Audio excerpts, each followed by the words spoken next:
The wizarding world is usually remembered for its wonder. Moving staircases, enchanted portraits, flying broomsticks, hidden shops behind brick walls, and a school where children learn spells by candlelight.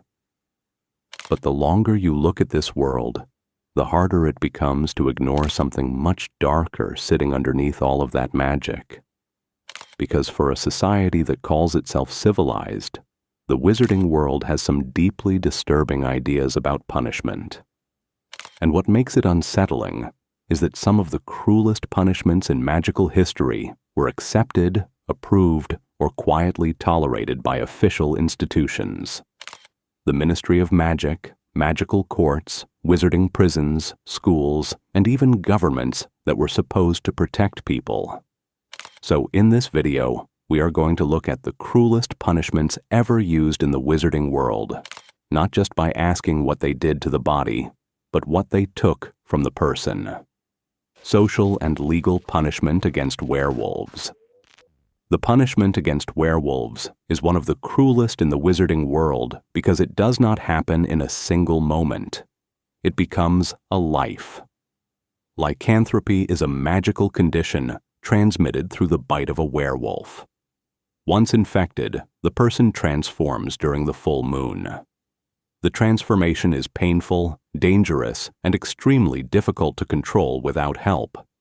But the real cruelty in wizarding society is not only the condition itself, it is the way the magical world treats the person afterward. Remus Lupin is the clearest example. Lupin was born on March 10, 1960. When he was still a child, he was bitten by Fenrir Greyback, one of the most violent werewolves in modern wizarding history. Greyback did not bite Remus by accident. He deliberately targeted him as revenge against Remus's father, Lyall Lupin, who had insulted werewolves. He became a werewolf because an adult monster chose to use a child as revenge. From that point on, Lupin's life was shaped by something done to him. He was lucky that Albus Dumbledore allowed him to attend Hogwarts in 1971. Most people in the wizarding world would have considered him too dangerous. But Dumbledore arranged protections around his condition, including the use of the Shrieking Shack as a secure place for his transformations. The other students thought the building was haunted, but the sounds they heard were actually Lupin during the full moon. Even with Dumbledore's help, Lupin could not escape the stigma forever. As an adult, he struggled to find stable work because employers did not want to hire a werewolf. This is one of the clearest examples of social punishment in the series. Lupin has not committed a crime. He is intelligent, kind, skilled, and one of the best defense against the dark arts teachers Hogwarts ever has. But the moment people know what he is, his qualifications matter less than their fear. During the 1993 to 1994 school year, Lupin teaches at Hogwarts and proves how capable he is. He teaches students practical defense, introduces them to creatures like boggarts, and helps Harry learn the Patronus charm. Yet after Severus Snape reveals Lupin's condition to the school, Lupin resigns almost immediately. He knows parents will not accept a werewolf teaching their children, even though he had spent the entire year taking precautions. The Wolfsbane potion makes the situation even more frustrating.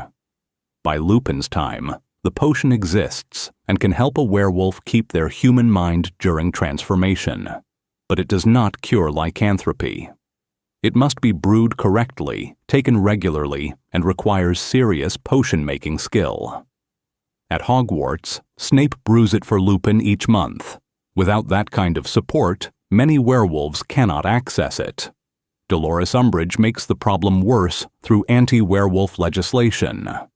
Lupin directly says her laws made it almost impossible for him to find work. That is where fear becomes policy. Werewolves are not only disliked privately, they are restricted legally, economically, and socially. Fenrir Greyback, represents the version of werewolves society fears most. He deliberately bites children, attacks with cruelty, and embraces the monster image. But Remus Lupin represents the people punished for surviving someone else's violence. And yet, the system treats both of them as if they belong in the same category. The punishment never officially begins. But for people like Remus Lupin, it never really ends. The Maledictus Curse. The Maledictus Curse is different from most punishments in the wizarding world because no court has to pronounce the sentence. The punishment is already in the blood. A maledictus is a woman who carries a blood curse that forces her to transform into a specific animal. This is not the same as being an animagus. An animagus chooses the transformation, trains for it, controls it, and can return to human form. A maledictus does not have that freedom. At first, the transformation can still be reversed, but the curse is progressive. Over time, the animal form becomes harder to escape until the human form disappears completely. That is what makes the curse so cruel. It is not a sudden execution. It is a countdown. The most important example is Nagini. In Fantastic Beasts: The Crimes of Grindelwald, set in 1927, Nagini is shown as a woman traveling with the Circus Arcanus. At that point in her life, she can still speak, think, choose, and transform back from snake form. She knows Credence Barebone. She has her own fear, sympathy, and agency, and she is not yet the silent serpent most Harry Potter fans first knew from Voldemort's side. In the original Harry Potter books, Nagini appears mainly as Voldemort's snake, his weapon, his companion, and eventually one of his Horcruxes. But the Maledictus reveal adds a tragic layer. Before she became a creature associated with murder and dark magic, she was a person watching her own humanity slip away. Nagini's condition is especially disturbing because she can see where it is going. Every transformation brings her closer to the moment when she will no longer be able to return. That means the punishment is psychological long before it becomes permanent. She is not just afraid of becoming a snake, she is afraid of the day when the snake is all that remains. By the Second Wizarding War, that loss seems complete. Nagini is no longer presented as a woman fighting against a curse. She is Voldemort's serpent, moving through his commands with unnatural closeness. She attacks Arthur Weasley in the Department of Mysteries during the 1995 to 1996 school year. She is used to trap Harry in Godric's Hollow in 1997. She kills Severus Snape in 1998 on Voldemort's order. And by that point, she is also carrying a fragment of Voldemort's soul. A woman already cursed to lose her human form becomes a container for another person's damaged soul. That is why Nagini's story is one of the darkest punishments in the wider wizarding world. Her tragedy is not only that she becomes a snake, it is that the world eventually remembers her, mostly as one. Obliviation and memory erasure. Obliviation is one of the most normalized forms of magical harm in Harry Potter, which is exactly why it is so easy to underestimate. The memory charm, Obliviate, is usually presented as a tool for secrecy. If a muggle sees something they should not have seen, the memory can be removed. The Ministry even has trained Obliviators for this purpose, working under the Department of Magical Accidents and Catastrophes. In ordinary Ministry language, it sounds clean and technical. A mistake happens, a memory is adjusted, the statute of secrecy survives. But from the victim's side, memory magic is terrifying. A person's memories are not just information stored in the mind, they are identity. And to erase memory is not simply to hide evidence, it is to edit a person's life without their permission. The clearest personal example is Gilderoy Lockhart in Chamber of Secrets, during the 1992 to 1993 school year.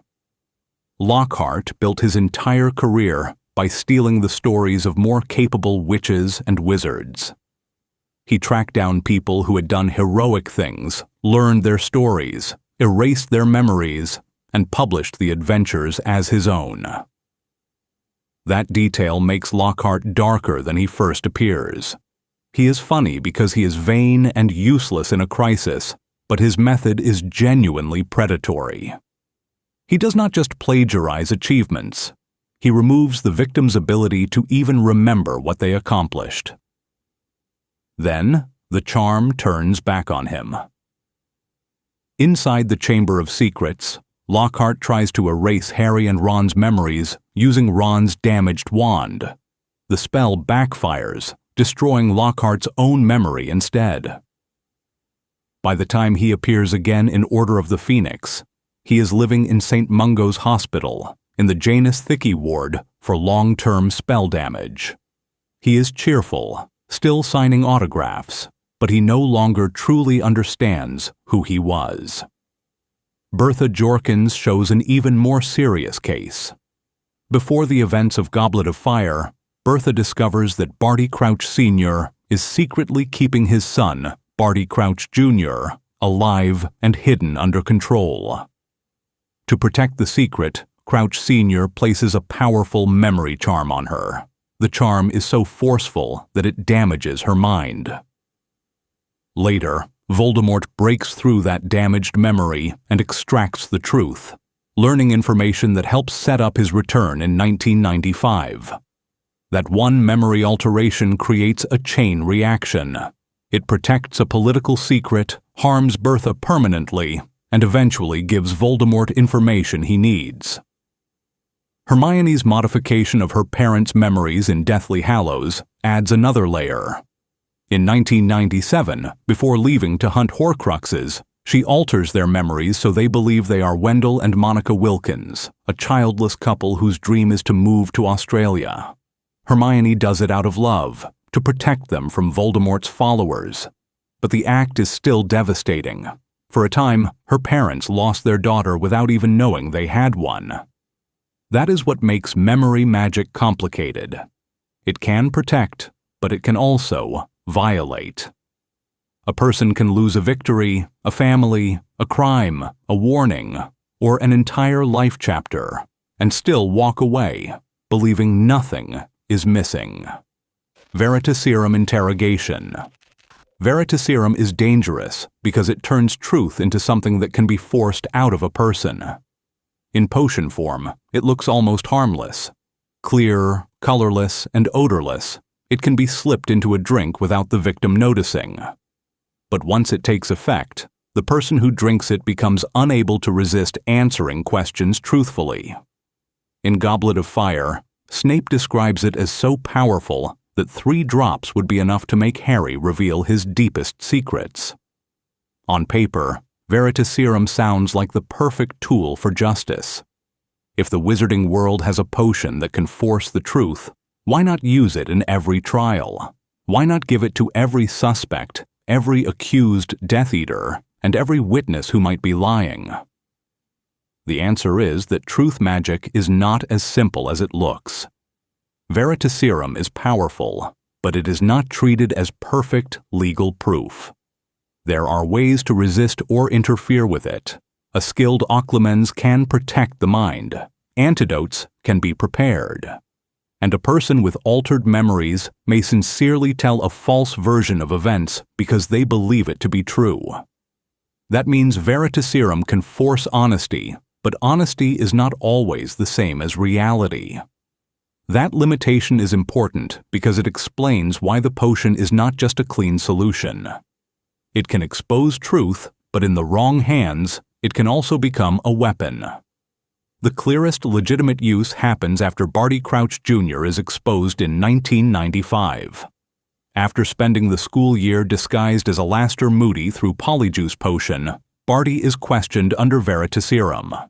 With Dumbledore, McGonagall, and Snape present, he explains how he escaped his supposed death, how his father controlled him with the Imperious Curse, how he imprisoned the real Moody, and how he manipulated the Triwizard Tournament to deliver Harry to Voldemort.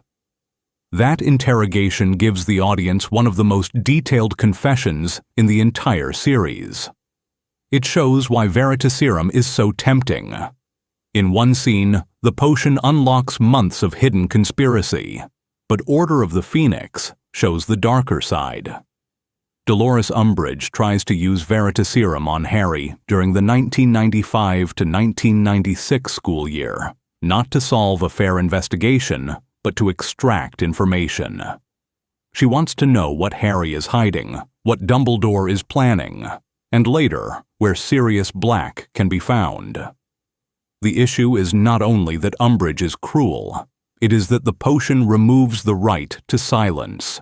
If a spell like Legilimency is mental invasion, Veritaserum is forced confession through chemistry. Wand breaking and expulsion. Wand breaking is one of those punishments that sounds small until you remember what a wand means in the wizarding world.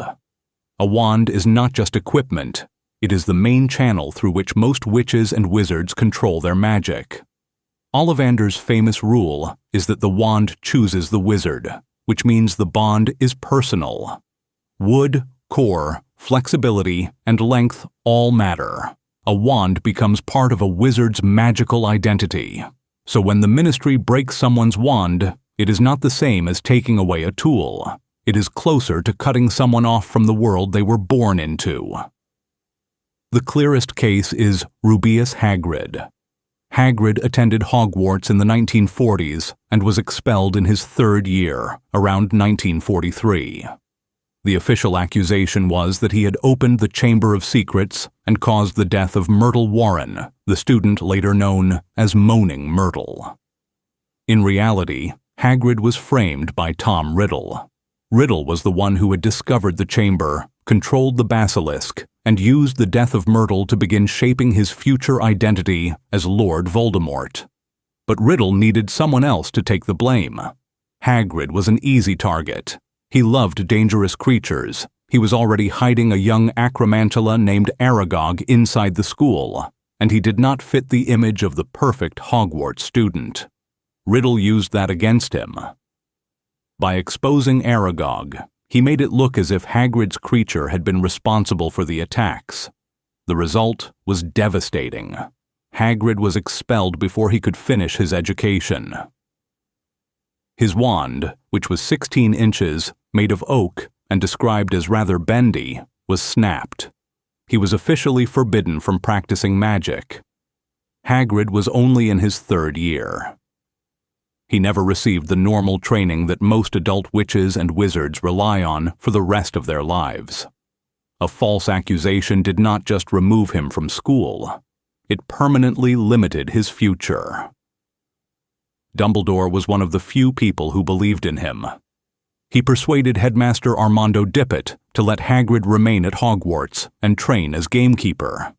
That act saved Hagrid from being completely pushed out of the magical world. But it did not undo the punishment. Hagrid still lived for decades with a broken wand, an unfinished education, and a reputation tied to a crime he never committed. And in classic Hagrid fashion, he never fully lets magic go. The broken pieces of his wand are hidden inside his pink umbrella, which he uses throughout the series for small acts of magic. Sometimes it works clumsily. Sometimes it works surprisingly well. But the umbrella is more than a funny character detail. It is evidence that the punishment never fully succeeded. The Ministry broke the wand, but it did not break Hagrid's connection to magic. The cruel part is that Hagrid's name is not truly cleared until Chamber of Secrets, roughly 50 years later. In 1993, Harry discovers the truth about Tom Riddle's diary, the basilisk, and the real opening of the chamber. By then, Hagrid had already spent almost half a century carrying the consequences of a lie. Dolores Umbridge's blood quill and school regime. Dolores Umbridge is one of the cruelest figures in Harry Potter because her punishments do not arrive looking like dark magic. They arrive as school rules. During the 1995 to 1996 school year, Umbridge entered Hogwarts as the new Defense Against the Dark Arts professor. But she is not really there to teach students how to defend themselves. She is there as the Ministry's representative, sent during the period when Cornelius Fudge is denying Voldemort's return and treating Harry Potter and Albus Dumbledore as threats to public order. That context matters because Umbridge's cruelty is political. Harry is not punished because he lies. He is punished because he tells the truth. Her most infamous punishment is the blood quill. In detention, Harry is forced to write the sentence, "I must not tell lies." But the quill does not use ink. It cuts the words into the back of his hand and uses his own blood to write them on the parchment. Each time he writes the line, the sentence appears on his skin. Then, the wound heals just enough for the process to happen again. Umbridge does not simply hurt Harry. She makes him participate in his own punishment. But Umbridge's cruelty does not stop with one cursed object. Her entire school regime turns Hogwarts into a ministry-controlled institution. Educational Decree No. 22 allows the ministry to appoint a teacher when the headmaster cannot find one. Educational Decree No. 23 creates the position of Hogwarts High Inquisitor, giving Umbridge power to inspect and judge other teachers. And Educational Decree No. 24 bans student groups unless they are approved by the ministry. Those numbers are important because they show how organized her takeover is. Umbridge does not seize Hogwarts with a duel. She does it through paperwork. Every decree gives her more authority. Every inspection weakens Dumbledore's influence. And every new rule makes students and teachers more afraid to speak freely. By the time she becomes headmistress, Hogwarts no longer feels like the same school. The Daily Prophet's lies are treated as official truth. Defense against the dark arts becomes almost useless because Umbridge refuses to teach practical defensive magic during the exact year Voldemort is secretly rebuilding his forces. What makes Umbridge different from someone like Bellatrix Lestrange is that Bellatrix knows she is cruel. Umbridge believes she is correct. She smiles, speaks softly, wears pink, and surrounds herself with kitten plates while using official authority to hurt children and silence dissent. MACUSA's Death Cell Execution. MACUSA's execution method is one of the strangest punishments in the Harry Potter universe because it does not look brutal at first. This is not the British ministry dragging someone in front of Dementors. This is not a Death Eater screaming Crucio across a room. This is the American magical government placing a condemned person in a clean white chamber, lowering them toward a pool of black potion, and using their own happiest memories to make the death feel almost peaceful. The punishment appears in Fantastic Beasts and Where to Find Them, which takes place in 1926, decades before Harry Potter is born. At this point, the American wizarding world is operating under MACUSA, the Magical Congress of the United States of America. Its headquarters are hidden inside the Woolworth Building in New York City, and its laws are much stricter than what we usually see in Britain.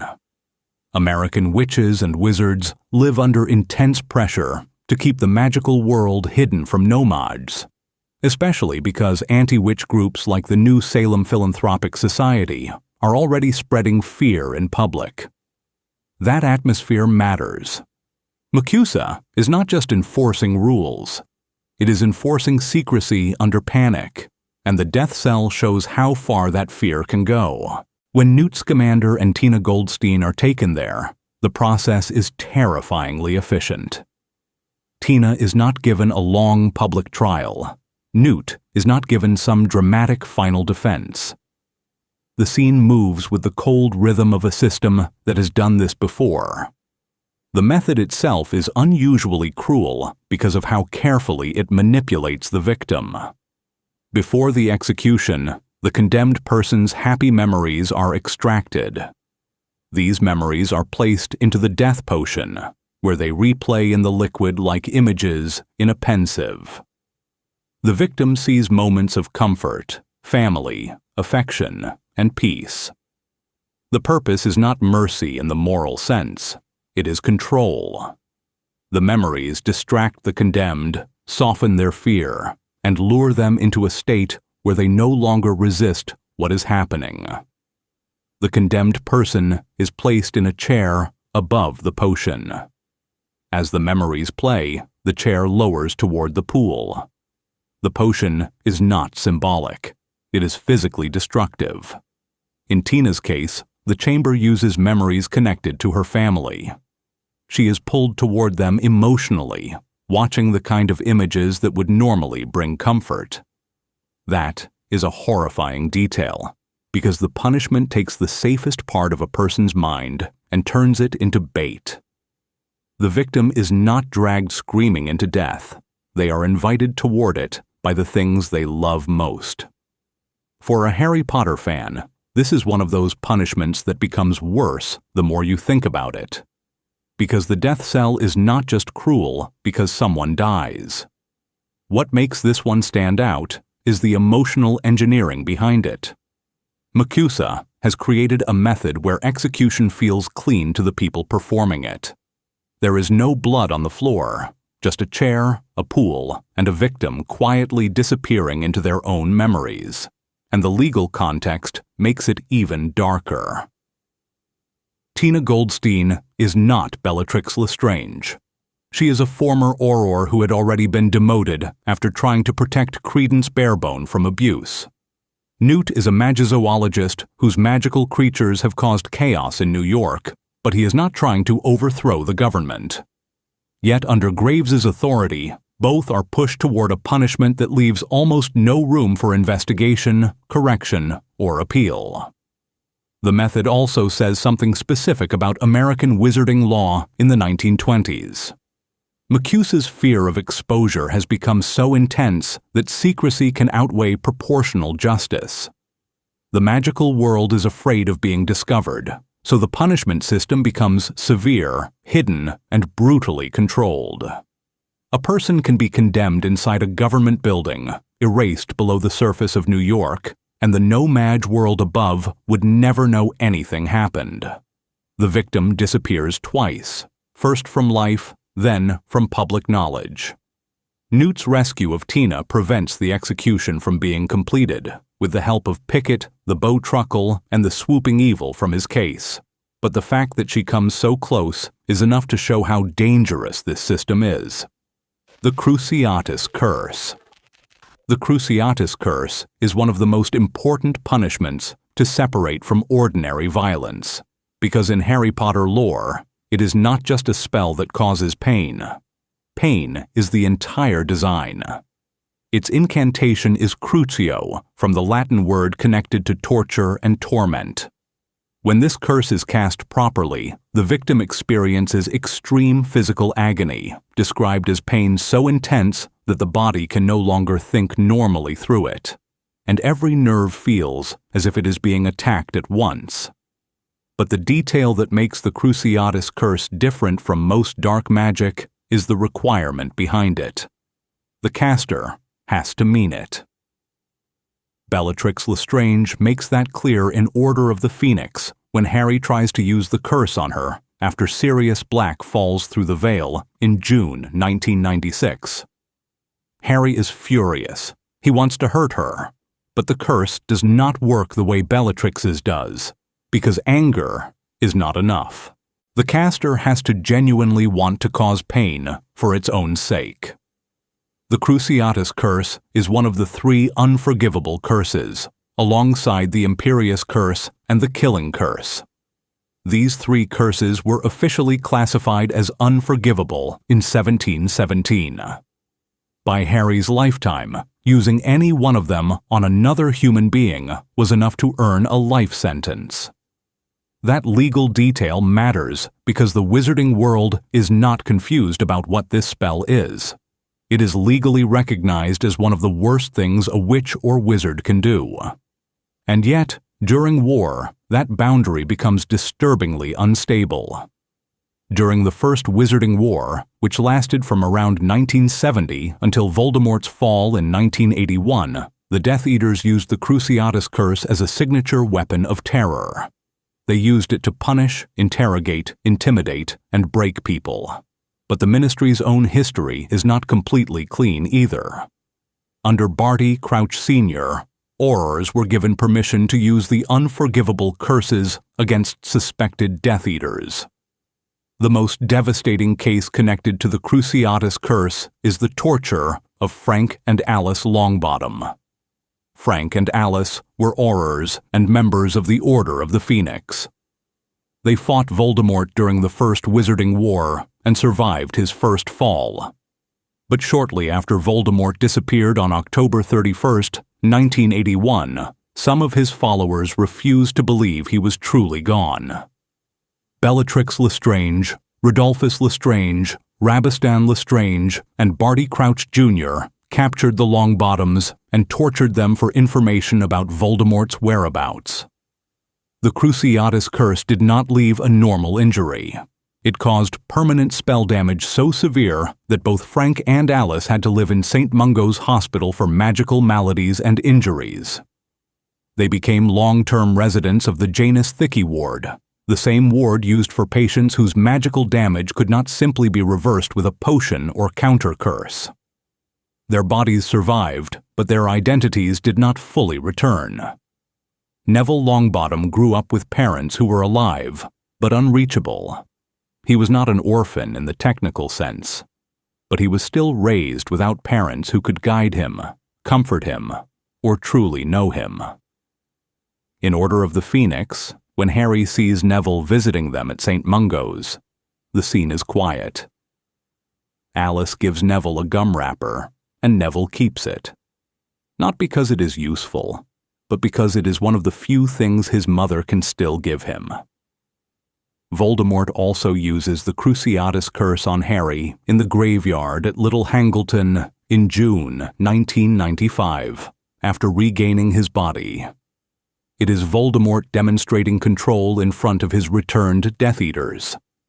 Harry is 14 years old, tied to a grave, surrounded by enemies, and Voldemort uses Crucio partly as punishment and partly as performance. He is showing his followers that the old order has returned, and pain is once again part of their language.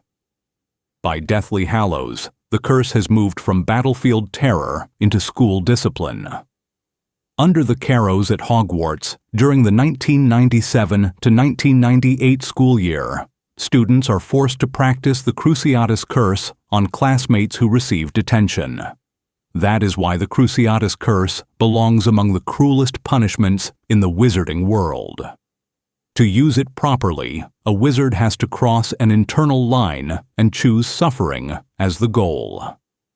Imprisonment in Azkaban. Azkaban is not just the wizarding world's prison. It is one of the clearest signs that the Ministry of Magic knew how cruel its own system was and kept using it anyway. The fortress sits on a remote island in the North Sea, hidden from Muggles and surrounded by waters rough enough to make escape almost impossible. But the real punishment was never the stone walls. It was the Dementors. For centuries, Azkaban's prisoners were not simply locked away from society. They were placed in the custody of creatures that fed directly on human happiness. Its history begins with Echrisdus, a dark wizard who used the island as a place to lure, imprison, and torture Muggle sailors. After his death, the concealment charms around the island faded, and the Ministry discovered the fortress filled with Dementors. By that point, the place had already become so saturated with dark magic, despair, and suffering that the Dementors seemed almost like a natural result of what had happened there. In 1718, under Minister for Magic Damocles Roll, Azkaban became Britain's official wizarding prison. Roll believed Dementors were useful because they made escape nearly impossible and did not require ordinary payment. The longer someone remained there, the more their mind collapsed inward.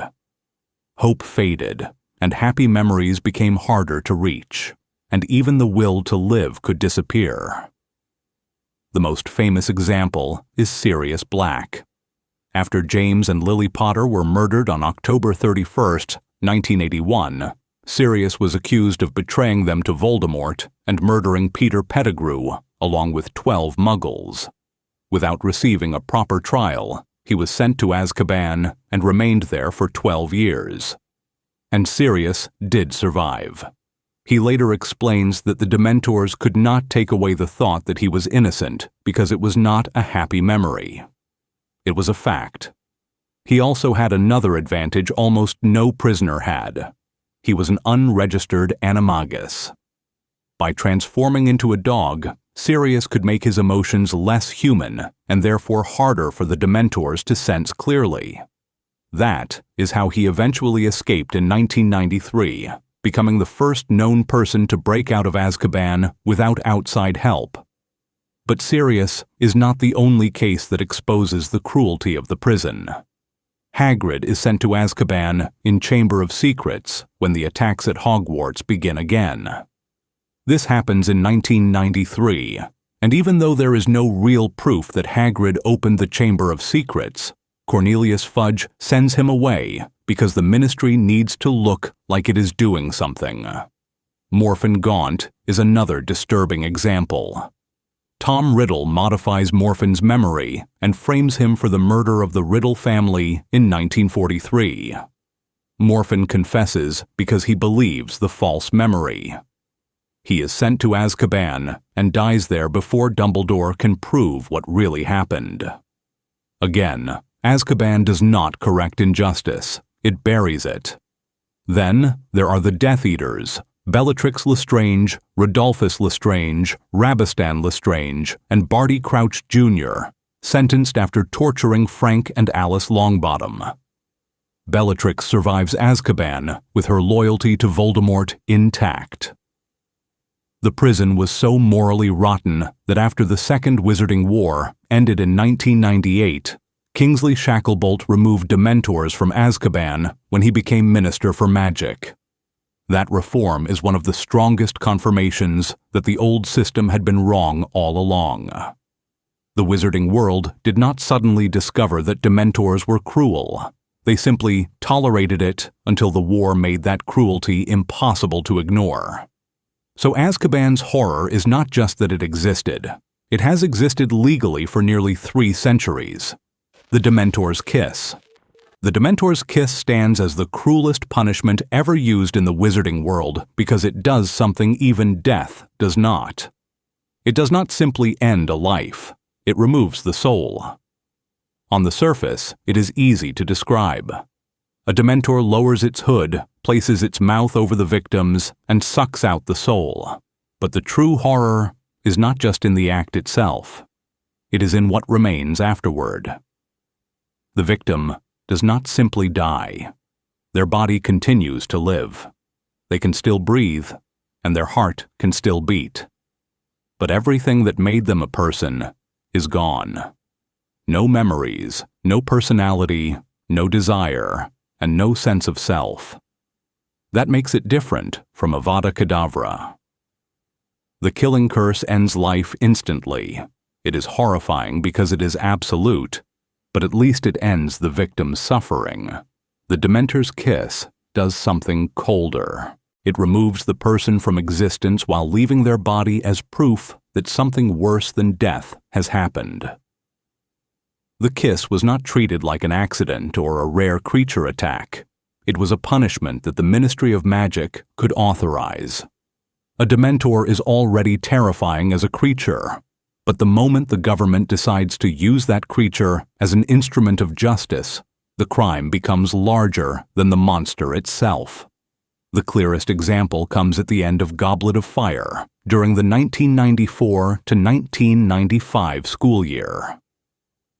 Barty Crouch Jr. has just been exposed after spending almost the entire year disguised as Alastor Moody through Polyjuice Potion. Barty is the living explanation for nearly everything that happened that year. He knows how Harry's name was forced into the Triwizard Tournament. He knows how the real Moody was imprisoned. He knows how the tasks were manipulated.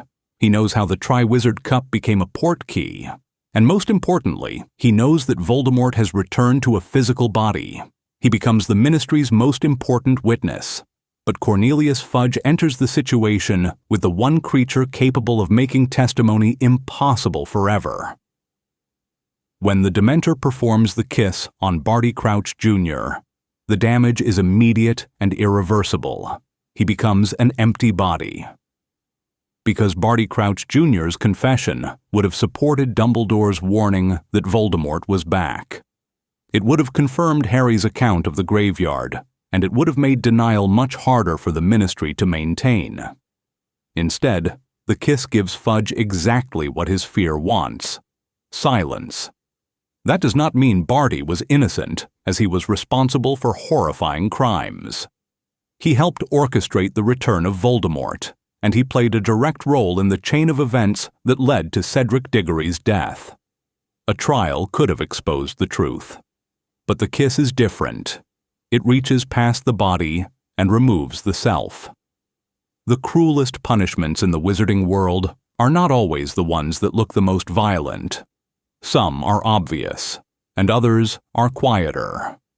That is what makes this part of Harry Potter lore so disturbing. The danger does not only come from Voldemort or the Death Eaters, it also comes from the systems that are supposed to protect people. The Ministry, MACUSA, Hogwarts under Umbridge, and magical society itself all show how easily cruelty can be renamed as law, discipline, secrecy, or public safety. And in the end, that may be the darkest lesson behind these punishments. Magic gives the wizarding world incredible power, but it does not automatically make that world fair. A punishment can be legal and still be cruel. It can be official and still be wrong. It can be accepted by society and still destroy a person completely. If you enjoyed this deep dive into the darker side of the wizarding world, don't forget to like the video, subscribe for more Harry Potter lore, and comment below. Which punishment do you think was the cruelest?